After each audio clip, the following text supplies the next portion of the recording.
संस्कृत भाषा शिक्षण में आप सबका हार्दिक स्वागत है। पूर्व पाठ में हमने शब्दों का अंतर्निर्णय कैसे करना यह जान लिया है। इस पाठ में हम प्रथम विभक्ति रूपों का अभ्यास करेंगे। नमो नमः। संस्कृत भाषा शिक्षणे भवतां सर्वेषां हार्दं स्वागतम्। पूर्वतन पाठे वयं शब्दानाम् अन्तव्यवस्थां ज्ञातवन्तः। अकारान्त शब्दाः, इकारान्त शब्दाः, उकारान्त शब्दाः सर्वं वयं ज्ञातवन्तः। इदानीम् एकैकम् अकारान्त शब्दं वयं वदामः। एकम् अकारान्त शब्दं वदतु। वृक्षः। उत्तमम्। केशवः, गजः, अदः, प्रद्युम्नः, पुत्रः, आसन्दः, उत्तमम्। गोविन्दः, कृष्णः, उत्तमम्। विजयः, मंजुनाथः, नारायणः, अरुणः, रावणः, प्रवीणः, आदेशः, भीमः, रोहितः। बहु समीचीनम्। इदानीं सर्वे एकैकम् इकारान्त शब्दं वदन्तु। मणिः, कविः, ऋषिः, उत्तमम्। मुनिः, अग्निः, पतिः, कपिः, हरिः, गिरिः। बहु समीचीनम्। इदानीं सर्वे एकैकम् उकारान्त शब्दं वदन्तु। मधुः, अणुः, प्रभुः, उत्तमम्। साधुः, विदुः, रघुः, शिशुः, शम्भुः, गुरुः, उत्तमम्। धातुः, बिन्दुः, सेतुः, पशुः, बाहुः, पतुः, बन्धुः, जन्तुः, बहु समीचीनम्। अन्ये अपि केचन शब्दाः सन्ति।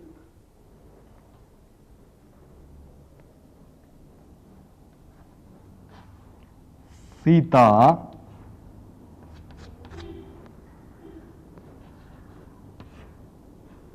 माला,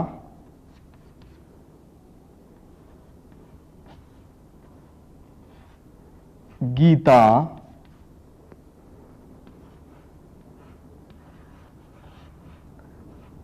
राधा। एतेषां शब्दानां वर्णविभागं भवन्तः जानन्ति एव। भवती वदतु। स, स, इ, ई, त, त, आ, आ। उत्तमम्। भवती वदतु। म, म, आ, आ, ल, ल, आ, आ। गीता। भवान् वदतु। ग, ग, ई, ई, त, त, आ, आ। गीता। राधा।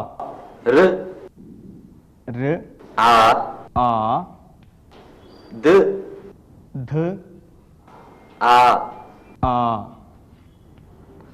उत्तमम्। अत्र सर्वेषाम् अन्ते आ इति अस्ति। एते सर्वे आकारान्त शब्दाः। सीता, माला, गीता, राधा एते सर्वे आकारान्ताः शब्दाः। किमन्ताः शब्दाः? इदानीं भवन्तः एकैकम् आकारान्त शब्दं वदन्तु।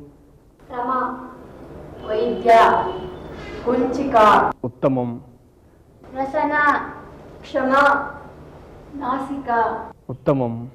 सञ्चिका, कुसुमा, महिला, उत्तमम्। करुणा, रूपा, मदनिका, उमा, प्रार्थना, गायिका, समीचीनम्। लता, सेविका, सीता, उत्तमम्। एवमेव अन्ये केचन शब्दाः सन्ति।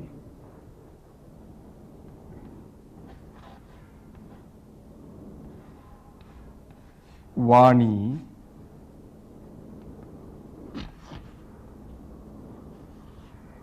नदी,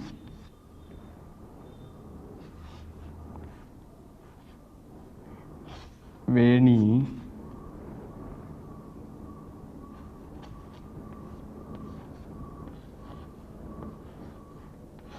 लेखनी, एते ईकारान्त शब्दाः। वाणी, नदी, वेणी, लेखनी। इदानीम् एकैकं शब्दमपि वर्णविभागं कृत्वा भवन्तः वदन्तु। वाणी, भवती वदतु। व, आ, न, ई। नदी, भवती वदतु। न, आ, द, ई। वेणी, भवान् वदतु। व, ए, न, ई। लेखनी, भवान् वदतु। ल, ए, क, ख, आ, न, ई। उत्तमम्। अत्र सर्वत्र अन्ते ई इति अस्ति। वाणी, नदी, वेणी, लेखनी, एते सर्वे ईकारान्त शब्दाः। भवन्तः एकैकम् ईकारान्त शब्दं वदन्तु। धरणी, धरणी, भारती, पद्मिनी, उत्तमम्। साध्वी, उर्वी, गायत्री, उत्तमम्।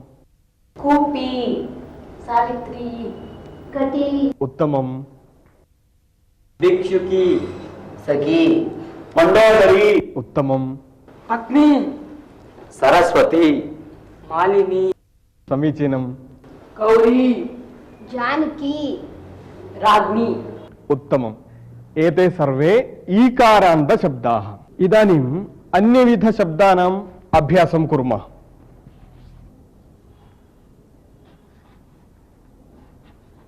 वनम्,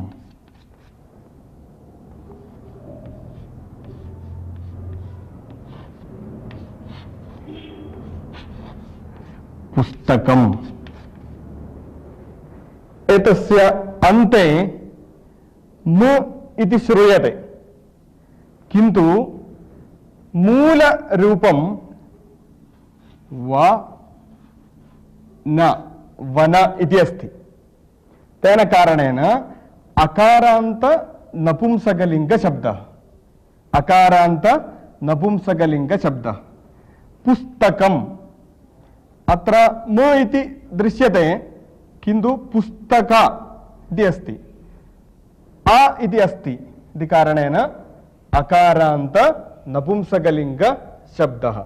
वनं, पुस्तकं, नेत्रं, पत्रं, चित्रम्। एकैकम् अकारान्त नपुंसकलिङ्ग शब्दं भवन्तः वदन्तु। कंकणं, उत्तमम्। तिलकं, आभरणं, कंकतं, शरीरं, समीचीनम्। उदरं, फेनकं, उत्तमम्। तृणं, कन्दुकं, उत्तमम्। वस्त्रं, मुखम, अज्ञानम, फलं, विपिनम, समीचीनम्। वित्तम, मन्दिरं, खननम। उत्तमम्। शब्दानाम् एकवचन बहुवचन रूपाणि वयं पूर्वमेव ज्ञातवन्तः, इदानीम् अकारान्त पुल्लिङ्गशब्दस्य एकवचन बहुवचन रूपाणि वयम् इदानीम् उक्त्वा अभ्यासं कुर्मः।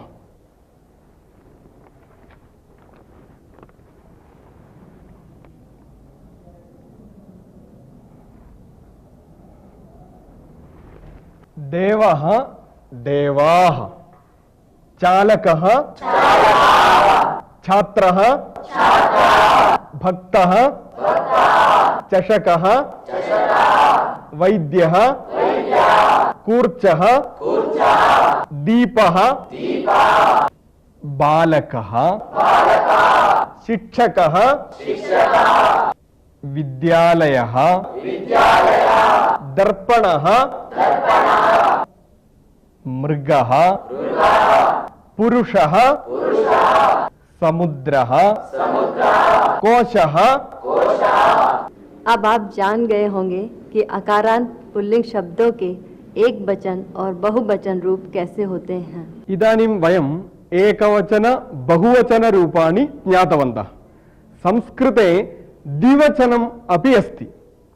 त्रीणि वचनानि एकवचनं द्विवचनं बहुवचनं।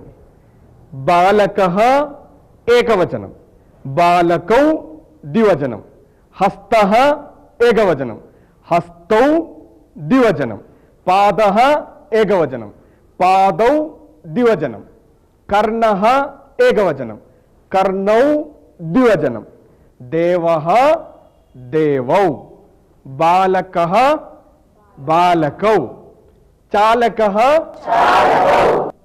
छात्रः भक्तः चषकः वैद्यः दीपः शिक्षकः विद्यालयः दर्पणः मृगः पुरुषः समुद्रः। द्विवचन संस्कृत की विशिष्टता है। हमें द्विवचन रूपों का भी ज्ञान करना चाहिए। एवं त्रीणि वचनानि बालकः बालकौ बालकाः। बालकः एकवचनं, बालकौ द्विवचनं, बालकाः बहुवचनं। बालकः बालकौ बालकाः। चालकः चालकौ चालकाः। उत्तमम्। छात्रः छात्रौ छात्राः। उत्तमम्। भक्तः भक्तौ भक्ताः। चषकः चषकौ चषकाः। दीपः दीपौ दीपाः। कर्णः कर्णौ कर्णाः। उत्तमम्। कोशः कोशौ कोशाः। रामः रामौ रामाः। युवकः युवकौ युवकाः। समुद्रः समुद्रौ समुद्राः। उत्तमम्। महाराजः महाराजौ महाराजाः। बालकः बालकौ बालकाः। समीचीनम्। कटः कटौ कटाः। पुरुषः पुरुषौ पुरुषाः। उत्तमम्। देवः देवौ देवाः। कृष्णः कृष्णौ कृष्णाः। वैद्यः वैद्यौ वैद्याः।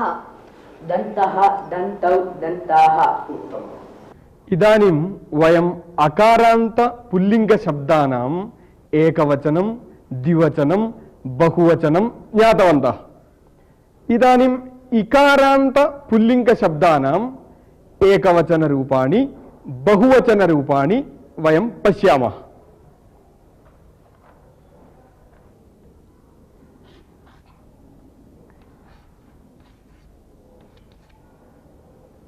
कपिः बहुवचने कपयः।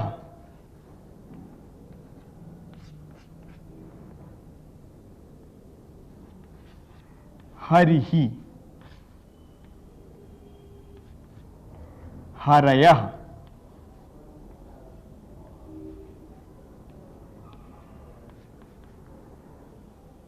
मुनिः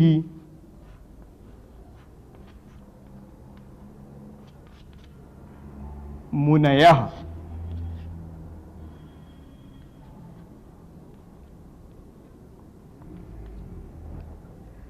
कपिः कपयः हरिः हरयः मुनिः मुनयः एकवारं वदन्तु कपिः हरिः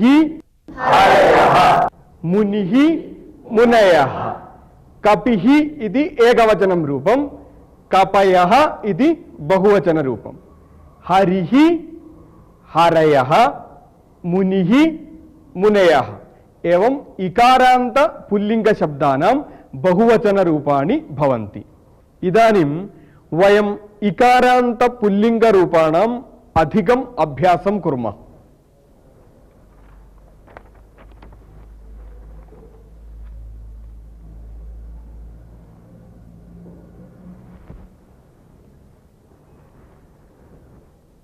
मुनिः मुनयः मुनिः कपिः सेनापतिः ऋषिः हरिः अतिथिः अतिथयः अतिथिः मणिः अवधिः सन्धिः व्याधिः गिरिः कविः अग्निः हरि कवि कपि आदि इकारांत पुल्लिंग शब्द हैं। इनके बहुवचन रूप में हरयः कवयः कपयः ऐसे रूप होते हैं। इदानीं वयम् एकवचन बहुवचन रूपाणि पठितवन्तः। इदानीं वाक्यानि वयं वदामः। कविः लिखति कवयः लिखन्ति कपिः आरोहणं करोति कपयः आरोहणं कुर्वन्ति सारथिः आगच्छति सारथयः आगच्छन्ति। एवं एकैकवाक्यं भवन्तः वदन्तु। मुनिः गच्छति मुनयः गच्छन्ति। हरिः आगच्छति हरयः आगच्छन्ति। अतिथिः गच्छति अतिथयः गच्छन्ति। गिरिः अस्ति गिरयः सन्ति। समीचीनम्। पतिः हसति पतयः हसन्ति। मणिः पतति मणयः पतन्ति। उत्तमम्। सारथिः अस्ति सारथयः सन्ति। सेनापतिः चलति सेनापतयः चलन्ति। व्याधिः अस्ति व्याधयः सन्ति। उत्तमम्। ऋषिः तपति ऋषयः तपन्ति। समीचीनम्। हरिः युद्धं करोति हरयः युद्धं कुर्वन्ति। वयम् इदानीम् एकं सुभाषितं शृणुमः।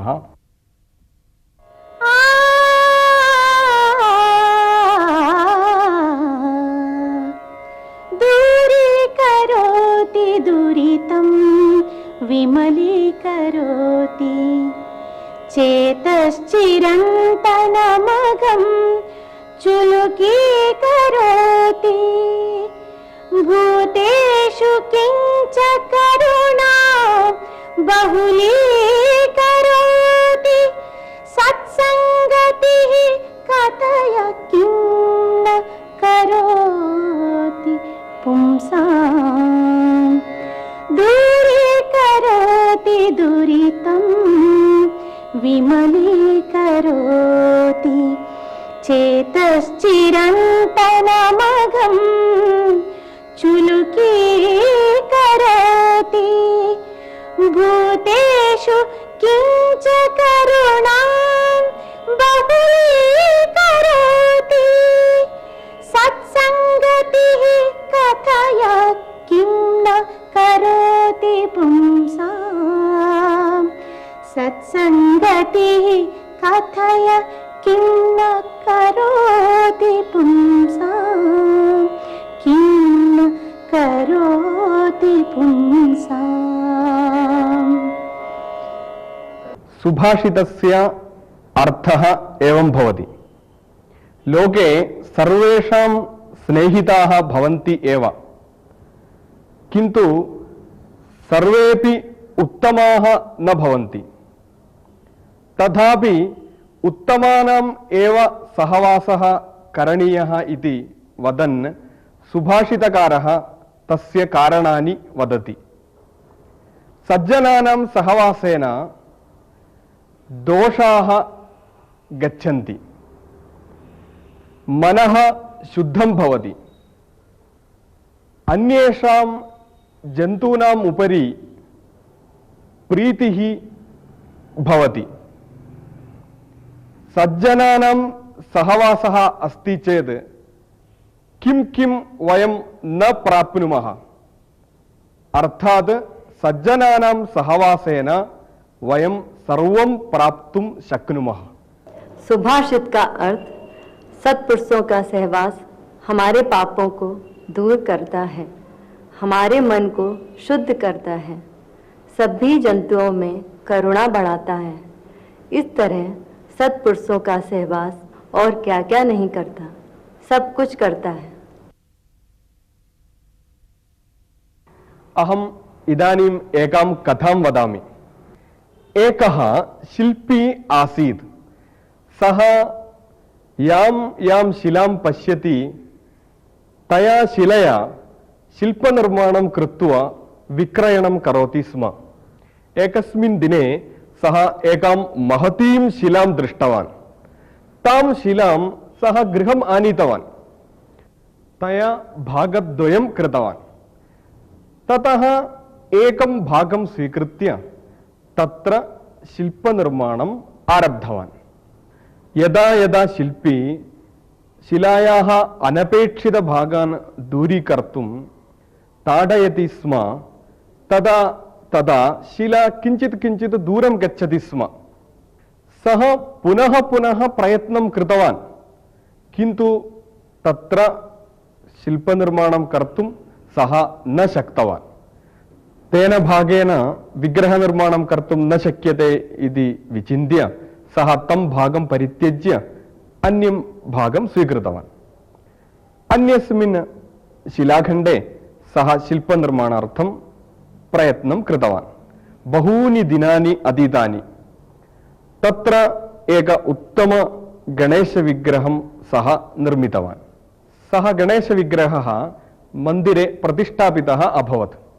शिलायाः अन्यः भागः मन्दिरस्य पुरतः पतितः आसीत्। जनाः तं भागं स्वीकृत्य मन्दिरस्य पुरतः स्थापितवन्तः, तत्र नारिकेलभञ्जनार्थम् उपयोगं कृतवन्तः। एकदा सा शिला गणेशविग्रहं दृष्ट्वा एवम् उक्तवती, भवान् कीदृशभाग्यवान् अस्ति। जनाः भवतः एव पूजां कुर्वन्ति, भवतः कण्ठे एव जनाः मालां स्थापयन्ति, भवतः कृते एव जनाः नैवेद्यम् अर्पयन्ति, किन्तु आवां द्वौ अपि एकस्यामेव शिलायाम् आस्व। मम इदानीन्तनस्थितिं भवान् पश्यतु। प्रातःकालतः आरभ्य सायंकालपर्यन्तं जनाः मम उपरि नारिकेलभञ्जनं कुर्वन्ति। कियत् कष्टम् अहम् अनुभवामि। एवं यदा सा शिला उक्तवती तदा सः गणेशविग्रहः एवम् उक्तवान्, वस्तुतः भवतीम् एव प्रथमतया सः विग्रहनिर्माणार्थं स्वीकृतवान् आसीत्, किन्तु तस्य लघु लघु ताडनानि सोढुं भवती सिद्धा न आसीत्। यदा सः ताडनं करोति स्म तदा भवती दूरं दूरं गतवती। तेन कारणेन भवतीं त्यक्त्वा सः विग्रहनिर्माणार्थं मां स्वीकृतवान्। अहं वेदनां सोढ्वा तत्रैव स्थितवान्। सः माम् उपयुज्य उत्तम विग्रहनिर्माणं कृतवान्।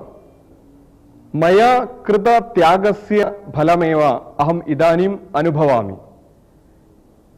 एतत् वाक्यं श्रुत्वा सा शिला लज्जिता अभवत्। सा शिला तदानीं चिन्तितवती, लोके केऽपि किमपि उत्तमं स्थानं प्राप्नुवन्ति चेत् ततः पूर्वं ते निश्चयेन त्यागं कृतवन्तः स्युः। कथायाः अर्थं ज्ञातवन्तः किल? धन्यवादः। नमो नमः। नमो नमः। इसी के साथ अब यह पाठ समाप्त होता है। अगले पाठ में हम फिर मिलेंगे। तब तक के लिए धन्यवाद।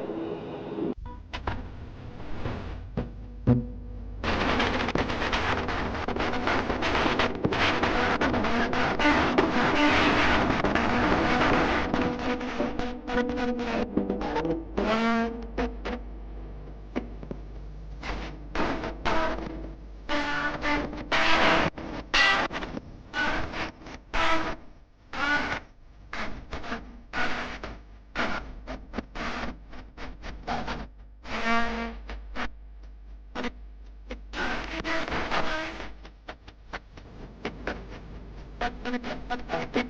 you.